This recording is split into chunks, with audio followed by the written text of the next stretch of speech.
the landscape of the diagnosis first of narcolepsy. This is a pediatric onset condition. We know this. We know that it most commonly is occurring between the ages of 5 and 16 years of age. However, is unfortunately burdened by the significant delay in diagnosis. You know what else it's burdened by? The significant delay in appropriate treatment. We are depriving our children who have this condition from living their lives as fully as possible. When looking at the fact that we're seeing interval growth of the number of medications now with an FDA indication for pediatrics, it is a true celebration. We are seeing the approval of LUMRYZ on the heels of just having another approval of another pediatric indication of pitolisant for 6 years and older for excessive daytime sleepiness. You now have LUMRYZ with the approval along with the twice nightly oxybates of 7 years and older for the treatment of excessive daytime sleepiness and cataplexy. When we reflect on just the pentad of symptoms of narcolepsy, which don't be fooled, this is not the extent of what people with narcolepsy go through. This is literally the tip of the iceberg.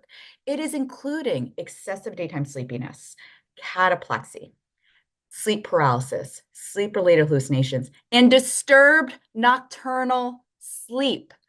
By being able to have the approval where a parent can oversee the dosing of the medication being done successfully, and it's at the beginning of the night without any forced arousals, we are now not only honoring the fact that they innately are already having disturbed nocturnal sleep, but we also are not adding to the burden of having to have a forced awakening that many times is not just the patient, it is the entire family. This is also a reflection of what the FDA so wisely bestowed upon LUMRYZ, which is an orphan designation of exclusivity for clinical superiority because it is not causing a forced awakening in individuals who have a chronic neurologic disorder. Now, with all this stated, it is pivotally important for people to hear me say all three oxybates are tools in your tool belt to treat pediatric and adult patients with narcolepsy because of the fact that we need to personalize care.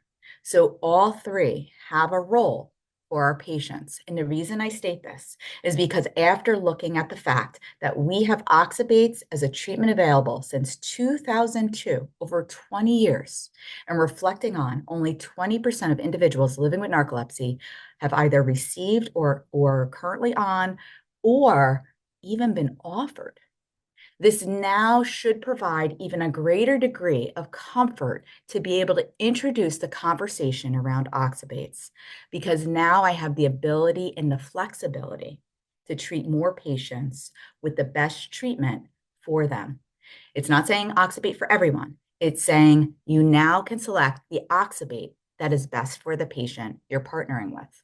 And LUMRYZ is introducing a once nightly oxybate for children 7 years and older who now we don't have a forced awakening. So I want to remind people, most patients requiring polypharmacy, it's generally not one size fits all. It generally is introducing a host of different medications and making sure we are honoring what the patient actually is asking for, which is a better quality of life. Stop using the Epworth to measure their disability and start allowing for them to not just survive, but thrive.